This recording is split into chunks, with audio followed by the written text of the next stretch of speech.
What's up guys, I'm Danny DeVries, and today I'm going to walk you through the quick installation process of the Jammer cold air intake from Superchips on a 2013 F-150 EcoBoost. Some of the tools you're going to need is a 5/32 6-point socket, 5/32 Allen wrench, 10mm socket, and a flathead screwdriver. The first thing we're going to do on this install is disconnect and remove the mass airflow sensor. This is where you're going to use your 5/32 6-point socket to loosen the screw and remove the sensor. Do not lose this because we will be reinstalling it onto the new parts. After the sensor is removed, go ahead and loosen the driver and passenger intake clamps. Once the clamps are loosened, go ahead and unclip the 3 housing clips that secure the top portion of the stock intake housing. Remove the stock intake tube by prying the passenger and driver side intakes. This will expose the stock air filter. At this point, you can go ahead and remove that as well. The next step we're going to do is installing the adapter onto the jammer housing using the 5-button head screws provided with the 5/32 hex key.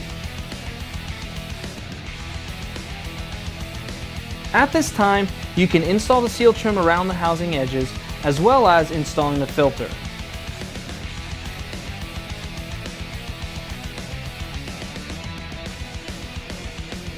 Take your filter housing and install it where the stock housing used to sit. Next, we're going to install the elbow coupling onto the adapter using the provided clamps. Don't tighten these too tight because we're going to want some movement later on.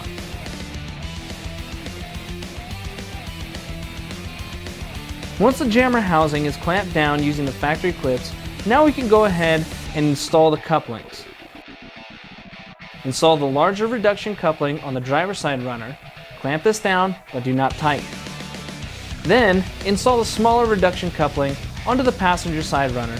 Clamp down, but don't tighten. Now, we're going to go ahead and install the jammer intake tube to the passenger side runner first, then the driver's side runner.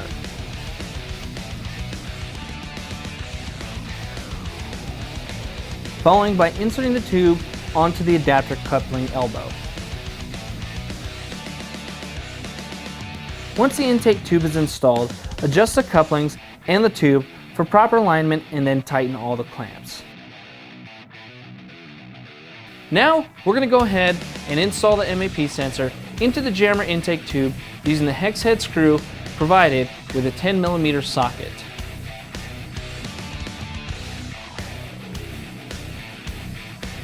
And just like that, your jammer air intake from Superchips is installed. And when you pair up your jammer cold air intake from Superchips with the Flashpaq F5, you've got the ultimate Powerpaq. To find out which Powerpaq is right for your vehicle, go to superchips.com.